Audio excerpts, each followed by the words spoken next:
Next game was the Vikings and the Falcons. The Vikings pulled this one out 31-28, a really wild game.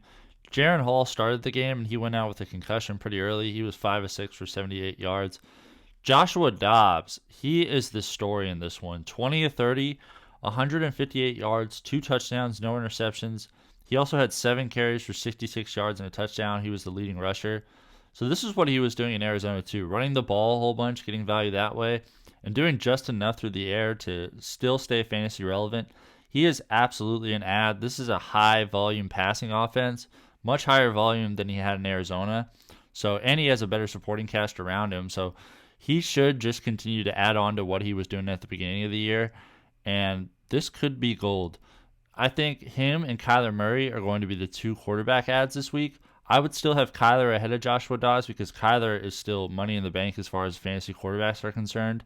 But still, this is a tremendous performance by Dobbs. Add him if you have the roster spot. But with Cam Akers going down, he had 8 carries for 25 yards, and he had 3 catches for 13. He tore his Achilles, so it's really opening the door for Alexander Mattison. 16 carries, 44 yards. He is going to be the workhorse back, presumably. Ty Chandler, though, showed some explosion at some points this year, so don't be surprised if he starts to get more of a role. But Alexander Mattison looking like a really solid floor play for this coming week. Keep him going, but still, Joshua Dobbs is adding a lot of value on the ground as well. So it may not just be the Alexander Mattison show. Maybe they work some read option into this offense. We'll just have to watch that. And Jaren Hall, before he went down, had 2 carries for 11 yards. TJ Hockenson. So Dobbs really liked throwing to the tight end in Arizona, and he was still keeping Hollywood Brown afloat. So Hockenson, 7 catches, 69 yards on 12 targets. Jordan Addison, 5 catches, 52 yards and 7 targets. Definitely lock in TJ Hockenson to his starting spot.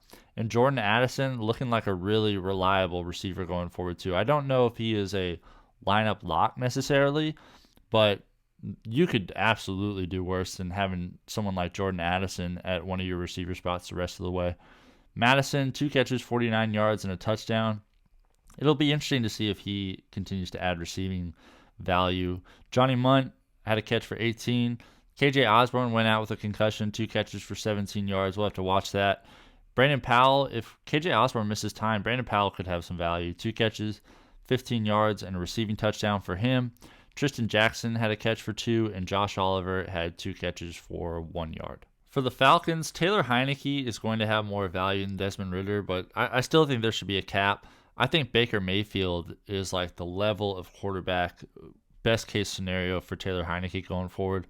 21-38, 268 yards, a touchdown and an interception, 3 carries for 20 yards. That's a solid line. Bijan Robinson, this is the annoying part, and I tried to tell you guys before the season started, Arthur Smith is going to do wild stuff with these lineups. 11 carries, 51 yards. He was out-carried by Tyler Allgeier, 12 carries, 39 yards, and a touchdown. Really annoying stuff there. If you have a better alternative than Bijan, I get it, but the Vikings have a solid run defense.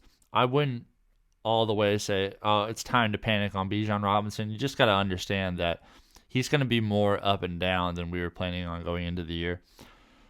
Cordarrelle Patterson, just a 1 carry for 0 yards. I say it every week. I can't believe this Joker role just doesn't result in more volume. And Jonnu Smith had a carry for 0 yards as well. But he was the leading receiver. 5 catches for 100 yards and a touchdown for Jonnu Smith. Definitely you could do worse as far as tight end options. Cordarrelle Hodge had 3 catches for 60 yards on 6 targets. No Drake London in this one, so the tight end's got a lot of work. 4 catches, 56 yards for Kyle Pitts. I wonder if he'll get more looks with Drake London out there because it seems like Taylor Heinicke will at least throw to the right guys more often than not.